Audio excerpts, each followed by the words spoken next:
कांग्रेस ने कोर्ट में क्यों कहा था कि श्री राम काल्पनिक हैं? क्या ये सच है या फिर झूठ? क्या अटल जी भी राम सेतु तोड़ने के पक्ष में थे? क्या कभी बीजेपी के नेताओं ने भी राम के अस्तित्व पर सवाल खड़ा किया था? चलिए जानते हैं इन सब सवालों का जवाब आज के वीडियो में पूरे विस्तार से। नमस्कार, मेरा नाम है अभिषेक और आप देख रहे हैं पब्लिक वाणी।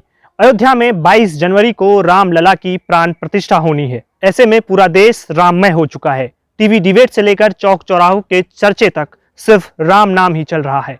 लोग याद कर रहे हैं कि कैसे राम मंदिर बनाने के लिए आंदोलन हुआ था और किन किन लोगों ने संघर्ष किया था। कोई प्रधानमंत्री मोदी की वाह कर रहा है तो कोई कांग्रेस को कोस रहा है। इधर कांग्रेस पार्टी ने रामलला की प्राण प्रतिष्ठा को एक पॉलिटिकल पार्टी का कार्यक्रम कहकर जाने से इनकार कर दिया है।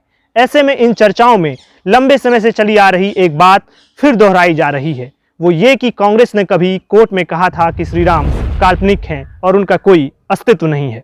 इस बात के लिए कांग्रेस को खरी खोटी सुनाई जा रही है। तो चलिए दोस्तों, ऐसे में जानते हैं कि ये पूरा मामला क्या है और आखिर इस बात में कितनी सच्चाई है कि कांग्रेस ने श्री राम को काल्पनिक बताया था। इस मामले को समझने के लिए हम आपको पहले त्रेता युग की तरफ लेकर चलते हैं।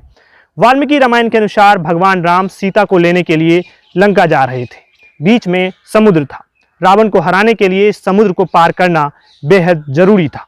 तब श्री राम समुद्र से 3 दिनों तक रास्ता देने के लिए प्रार्थना करते रहे, लेकिन समुद्र ने रास्ता नहीं दिया, जिसके बारे में तुलसीदास जी ने रामचरितमानस में लिखा है, बिनय न मानत जल्दि जड़, गए 3 दिन बीत, बोले राम सकोप तब, भय बिन होई न प्रीत। इसके बाद समुद्र श्री राम के गुस्सा को देखते हुए प्रकट हुए और समुद्र पर पुल बनाने का सुझाव दिया। इसकी जिम्मेदारी वानर सेना में शामिल नल और नील को दी गई। बताया जाता है कि इन दोनों भाइयों को यह अभिशाप था कि अगर ये कोई वस्तु पानी में डालेगा तो वो नहीं डूबेगा। तब राम की वानर सेना ने नल और नील के साथ मिलकर पानी में पत्थर डाल कर पुल का निर्माण कर दिया। तब से इसे राम सेतु कहा जाने लगा। आज ये पुल भारत के दक्षिण पूर्व में रामेश्वरम और श्रीलंका के पूर्वोत्तर में मन्नार द्वीप के बीच चूने की उथली चट्टानों की चेन के रूप में मौजूद है। इसे भारत में राम सेतु और दुनिया में एडम्स ब्रिज के नाम से जाना जाता है। इस पुल की लंबाई करीब 48 किलोमीटर है। यह ढांचा मन्नार की खाड़ी और पार्क स्ट्रेट को एक दूसरे से अलग करता है। कहा जाता है कि 15वीं शताब्दी तक इस ढांचे पर चलकर रामेश्वरम से मन्नार द्वीप तक जाया जा सकता था, लेकिन तूफानों ने यहाँ समुद्र को अब कुछ गहरा कर दिया। अब आप ये सोच रहे होंगे कि इन सारी बातों का कांग्रेस के राम को काल्पनिक कहने से क्या कनेक्शन है, तो हम आपको बता दें कि ये पूरा मामला इसी से जुड़ा है। दरअसल तत्कालीन मनमोहन सरकार ने सेतु समुद्रम शिपिंग नहर परियोजना को हरी झंडी दी थी। इस प्रोजेक्ट के तहत इस सेतु को तोड़कर एक रास्ता बनाना था, जिससे बंगाल की खाड़ी से आने वाले जहाजों को श्रीलंका का चक्कर नहीं लगाना पड़े। इससे समय, दूरी और ईंधन की बचत होती। इस प्रोजेक्ट के तहत बड़े बड़े जहाजों को आने जाने के लिए करीब 83 किलोमीटर लंबे 2 चैनल बनाए जाने थे। ये चैनल लगभग स्वेज कैनाल जैसा होता। इससे जहाजों को आने जाने में लगभग 30 घंटे तक का वक्त कम लगता। इन चैनल्स में से एक राम सेतु से गुजरना था। अभी श्रीलंका और भारत के बीच इस रास्ते पर समुद्र की गहराई कम होने की वजह से जहाजों को लंबे रास्ते से जाना पड़ता है। हालांकि हिंदू संगठनों ने इस प्रोजेक्ट का विरोध करना शुरू कर दिया और मामला सुप्रीम कोर्ट में पहुंच गया था। सुप्रीम कोर्ट ने इस मामले में जब केंद्र सरकार से जवाब मांगा तो आर्कोलॉजिकल सर्वे ऑफ इंडिया की रिपोर्ट के हवाले से हलफनामा दायर कर बताया गया कि वो सेतु प्राकृतिक है और उसे मानव ने नहीं बनाया है, शायद किसी सुपर पावर ने बनाया है। इसी वजह से सदियों तक इसके बारे में कोई बात नहीं हुई और ना कोई सबूत है।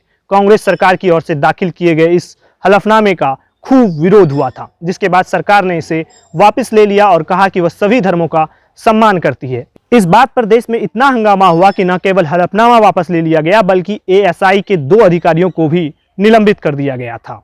अब आप ये सोच रहे होंगे कि हमने शुरुआत में ये सवाल क्यों किया था कि क्या अटल जी भी राम सेतु को तोड़ना चाहते थे। तो हम आपको बता दें कि सेतु समुद्रम परियोजना को वाजपेयी सरकार ने ही 2004 में मंजूरी दी थी। उस समय इस प्रोजेक्ट के लिए 3500 करोड़ रुपए का बजट रखा गया था।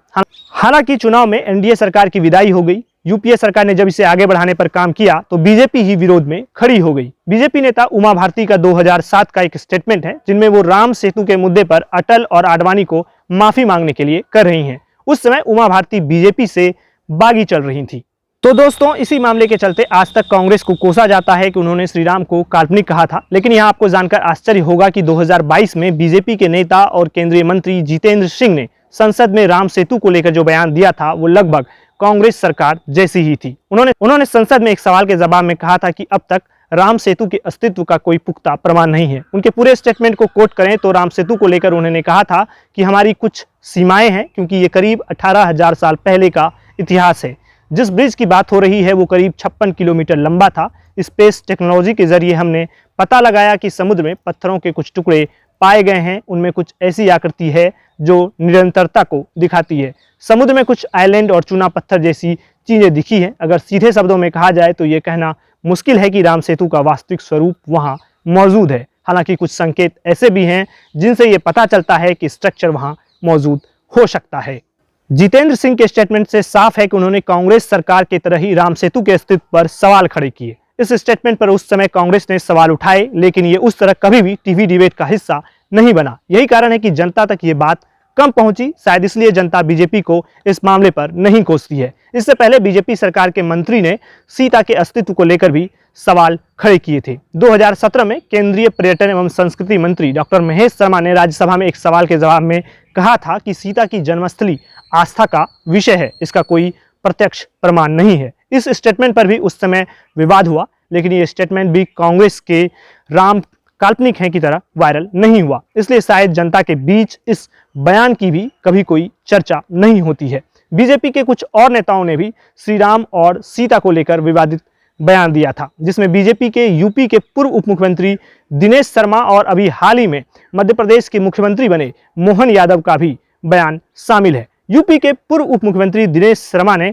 कहा था कि सीता जी का जन्म मिट्टी के बर्तन से हुआ था, जो कि सिद्ध करता है कि उस समय भी टेस्ट ट्यूब से बच्चा पैदा करने का कॉन्सेप्ट था। उनके इस बयान पर विवाद होने के बाद अमित शाह ने भी उन्हें संभल कर बोलने के लिए कहा था। इनके अलावा मध्य प्रदेश के मुख्यमंत्री मोहन यादव ने सीता जी की तुलना तलाकशुदा महिला से किया था। एक बार सपा में रहते हुए नरेश अग्रवाल ने श्री राम पर बेहद ही अभद्र टिप्पणी की थी। कुछ सालों बाद वही नरेश अग्रवाल बीजेपी में शामिल हो जाते हैं। इनके अलावा जीतन राम मांझी ने भी श्री राम को काल्पनिक बताया था, लेकिन अब बीजेपी 2024 के लोकसभा चुनाव में जीतन राम मांझी के साथ मिलकर चुनाव लड़ेगी।